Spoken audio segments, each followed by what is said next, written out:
بسم اللہ الرحمن الرحیم۔ السلام علیکم۔ حضرت موسیٰ علیہ السلام اور قارون۔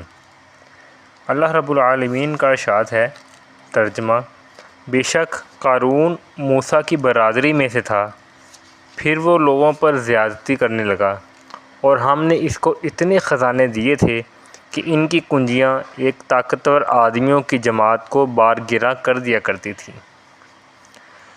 ابن کثیر میں ہے، قارون حضرت موسیٰ علیہ السلام کا چچا زاد بھائی تھا۔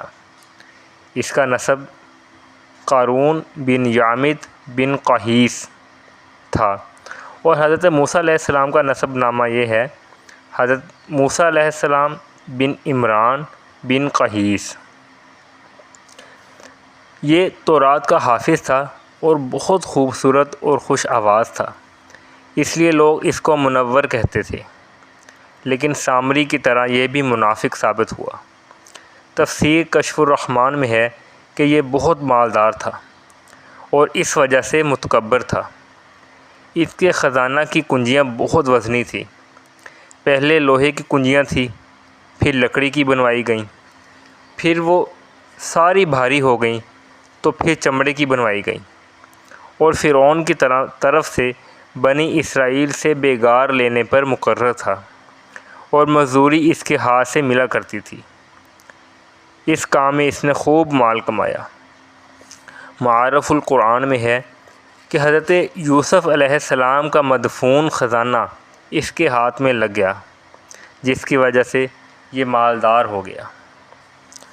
جب حضرت موسیٰ علیہ السلام کے ہاتھوں فرعون غرق ہوا تو بنی اسرائیل کی بیگار بھی ختم ہو گئی، جس کی وجہ سے اس کی روزی موقوف ہو گئی۔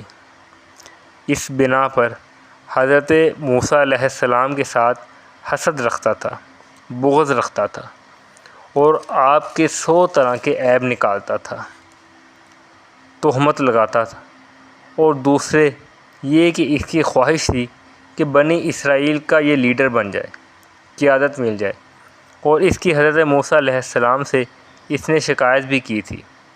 تو آپ نے فرمایا کہ جو کچھ ہے اللہ کی طرف سے ہے، مگر وہ مطمئن نہ ہوا اور حضرت موسیٰ علیہ السلام سے حسد کرنے لگا۔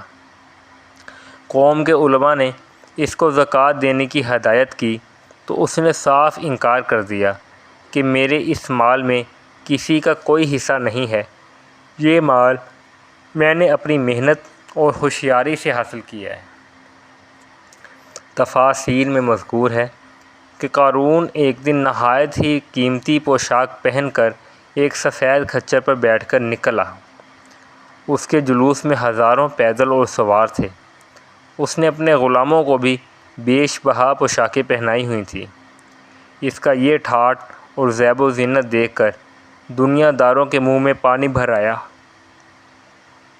اور کہنے لگے کہ کاش ہمارے پاس بھی اس جیسا مال ہوتا، یہ تو بہت خوش قسمت ہے، بہت نصیب والا ہے۔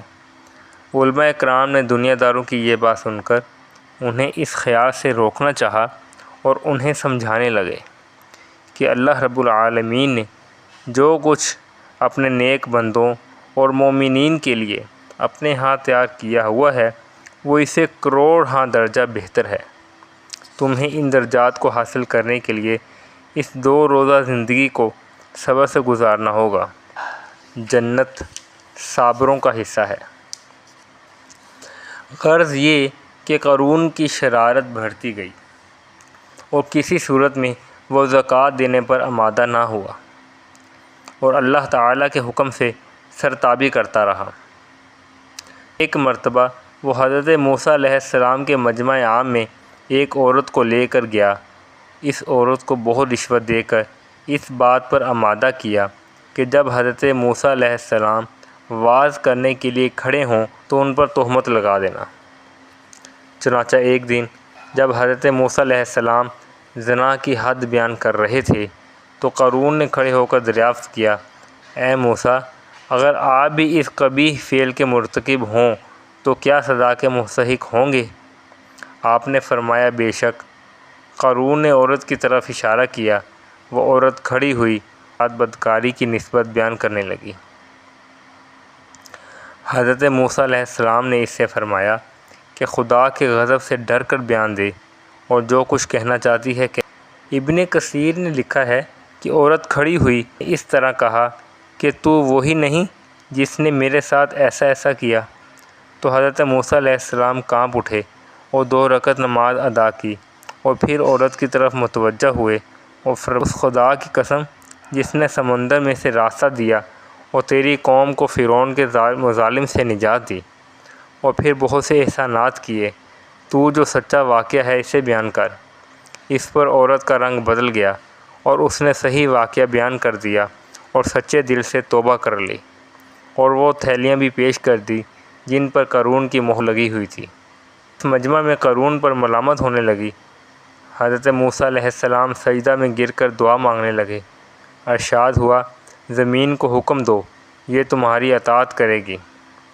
حضرت موسیٰ علیہ السلام نے زمین سے فرمایا، اے زمین اس کو پکڑ لے۔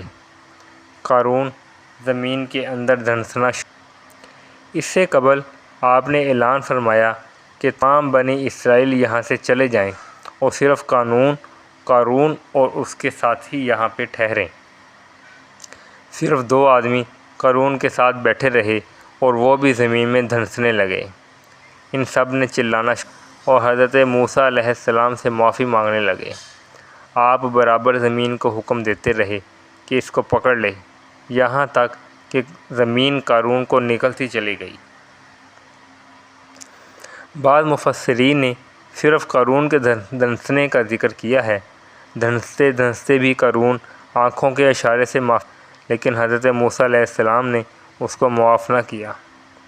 بنی اسرائیل کے بعض لوگوں کو شبہ ہوا کہ حضرت موسیٰ علیہ السلام نے اس کے مال پر قبضہ کرنے کے لیے ایسا کیا ہے، اس لیے اس کا مال بھی دھنسا دیا گیا۔ بعض مفسرین نے لکھا ہے کہ دھنستے وقت قارون نے حضرت موسیٰ علیہ السلام سے کہا کے لیے ایسا کیا ہے، تو اللہ تعالیٰ نے اس کی تمام مال و دولت اس کے سر پر رکھ دی اور اس طرح اپنے تمام مال کے سمیت وہ زمین میں دفن ہو گیا۔ نہ اس کو اس کے ہم نشینوں سے کسی نے پوچھا، نہ نوکروں چاکروں اور غلاموں نے، اور نہ وہ خود اپنی مدد کے قابل تھا۔ ارشاد باری تعالیٰ ہے، ترجمہ، پھر اس کی مدد کو کوئی ایسی جماعت نہ دی جو اس کو خدا سے بچا لیتی، اور نہ وہ خود اپنے آپ کو بچا سکا۔ جب قارون کا یہ انجام ہوا تب دنیا داروں کی آنکھیں کھلیں، جو کل تک یہ کہتے تھے کہ کاش ہم کو بھی وہ ساز و سامان ملتا جو قارون کو ملا۔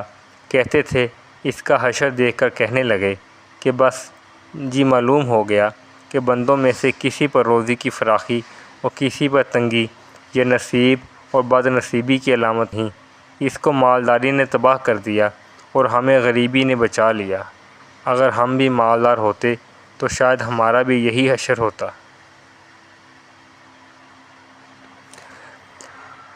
ارشاد باری تعالیٰ ہے، اللہ رب العالمین نے ارشاد فرمایا، پھر اس کی مدد کو کوئی ایسی جماعت نہ ہوئی جو اس کو خدا سے بچا لیتی، نہ وہ خود اپنے آپ کو بچا سکا۔ قصص۔ جب قارون کا یہ انجام ہوا تب دنیا داروں کی آنکھیں کھلی، جو کل تک یہ کہتے تھے کہ قارون بہت خوش قسمت ہے، بہت ہی نصیبوں والا ہے۔ جو قارون کو ملا وہ کاش ہم کو بھی مل جائے۔ جب انہوں نے قارون کا یہ انجام دیکھا تو بس سوچنے لگے کہ بندوں پر کسی پر روزی کی فراخی اور کسی پر تنگی یہ سب نصیب اور بد نصیبی کی علامت نہیں ہے، بلکہ اس کو تو مالداری نے تباہ کر دیا ہے اور ہمیں غریبی نے بچا لیا ہے۔ اگر ہم بھی مالدار ہوتے تو شاید ہمارا حشر بھی اس جیسا ہی ہوتا۔ والسلام، السلام علیکم ورحمۃ اللہ وبرکاتہ۔